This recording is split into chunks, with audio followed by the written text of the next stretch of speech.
Greetings, friends. In today's video, I want to address an issue I've observed in some Karaite communities. Individuals who claim to be Karaite Jews yet seek to teach others about Yeshua.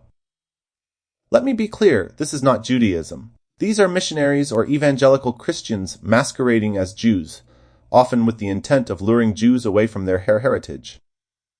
This problem is not limited to Karaite communities, but permeates throughout all of Judaism. Judaism is not a belief in a triune God, a unity God, or Yeshua. Judaism is, and has always been, the belief in a single, indivisible God. The Torah unequivocally declares, "Hear, O Israel, the Lord our God, the Lord is one." This foundational concept of monotheism is central to Jewish faith and practice, and any ideology or theology that compromises this belief lies outside the boundaries of Judaism. It is vital to preserve the integrity of Jewish teachings, and to remain vigilant against attempts to distort or dilute the Jewish faith. Today, I want to take a closer look at Karaite Judaism, its history, theology, and how it contrasts with Rabbinic Judaism, to provide clarity about what true Karaite Judaism represents. Let's dive into this fascinating and important topic. Karaite Judaism is a stream of Jewish thought and practice that holds the Tanakh, or the Hebrew Bible, as its supreme and sole source of religious authority. It rejects the oral traditions and interpretations codified in the Talmud and other extra-biblical literature, which form the cornerstone of Rabbinic Judaism. For Christians, it is the closest thing to sola scriptura in Judaism. This distinction has shaped Karaite identity, religious practices, and theology over the centuries. To understand Karaite Judaism fully, it is essential to explore its historical roots, theological principles, and the ways it differs from Rabbinic Judaism. The origins of Karaite Judaism can be traced back to the early Middle Ages, specifically the 8th and 9th centuries CE in the region of Babylonia, in modern-day Iraq. At this time, the Jewish community in Babylonia was dominated by the Geonim, rabbinic authorities who upheld the traditions of the Babylonian Talmud as central to Jewish law. However, not all Jews accepted the authority of the Geonim or the Talmud. Discontent grew among groups that believed the rabbinic establishment had strayed too far from the original teachings of the Torah. One of the key figures associated with the rise of Karaite Judaism is Anan ben David, a scholar and community leader. Although not universally recognized as the founder of the movement, Anan's teachings and writings laid the groundwork for Karaite principles. Anan rejected the oral law as binding and instead advocated for a direct, individualistic approach to interpreting the written Torah.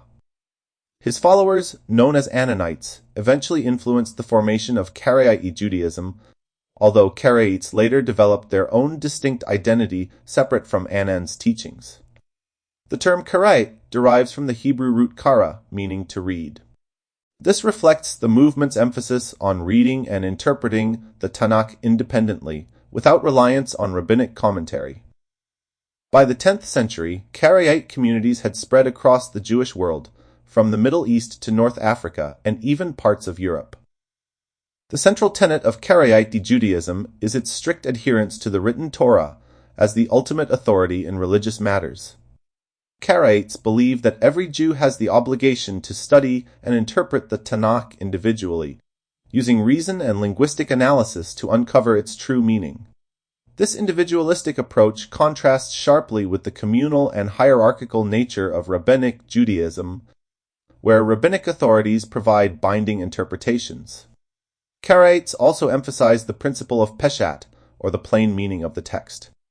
They argue that the Torah should be understood according to its straightforward, literal interpretation, unless the context clearly demands a metaphorical or allegorical reading. This focus on the peshat often leads to different religious practices and halakhic rulings compared to Rabbinic Judaism. In addition to rejecting the Talmud, Karaites do not recognize later rabbinic innovations, such as the establishment of fixed prayer times, the use of tefillin, or the detailed laws of kashrut found in rabbinic literature. Instead, Karaites rely on their own interpretations of the relevant biblical passages. 1. Authority of the oral law. The most fundamental difference between Karaite and Rabbinic Judaism is their view of the oral law. Rabbinic Judaism teaches that the Torah was given alongside an oral tradition at Mount Sinai, which was eventually written down in the Mishnah and Talmud. Karaites reject this claim, asserting that the written Torah is complete and requires no supplementary traditions to understand or practice. 2. Halakhic practices. Karaite halakha often diverges from rabbinic practices due to its reliance on the Tanakh alone.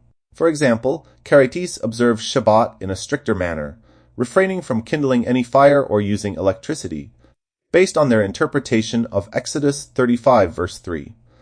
They also calculate the Jewish calendar differently, relying on lunar and agricultural observations rather than the fixed rabbinic calendar. This often results in Karaites celebrating festivals on different dates than their rabbinic counterparts. 3. Prayer and liturgy. Karaite prayer services are simpler and more focused on scriptural readings. While Rabbinic Judaism incorporates prayers and blessings developed by the sages, Karaites base their prayers almost exclusively on passages from the Tanakh. For instance, the Shema is recited as a central prayer, but rabbinic additions, such as the Amidah, are not used in Karaite worship. 4. Tzitzit and Tefillin. Karaites interpret the commandment to wear tzitzit differently from Rabbinic Judaism. Instead of only white tzitzit, they utilize blue-dyed strings, known as tekelah, in their tzitzit. Similarly, the use of tefillin is voluntary rather than obligatory, as Karaites view the relevant verses in Exodus and Deuteronomy as metaphorical instructions to keep God's commandments in one's thoughts and actions. 5. Community structure. Rabbinic Judaism is organized around centralized institutions, such as synagogues and rabbinic courts, which provide guidance on halakhic and communal matters. In contrast, Karaite communities are often smaller and more decentralized, emphasizing personal study and local leadership.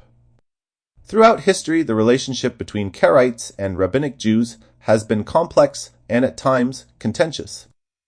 During the early centuries of the Karaite movement, rabbinic authorities viewed Karaites as heretics or sectarians who threatened Jewish unity. This tension led to polemical writings and debates between the two groups. However, the relationship was not uniformly hostile.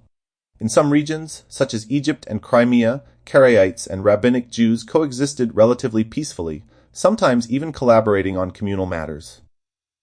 Despite their theological differences, both groups shared a common identity as Jews and faced similar challenges, such as anti-Semitism and exile.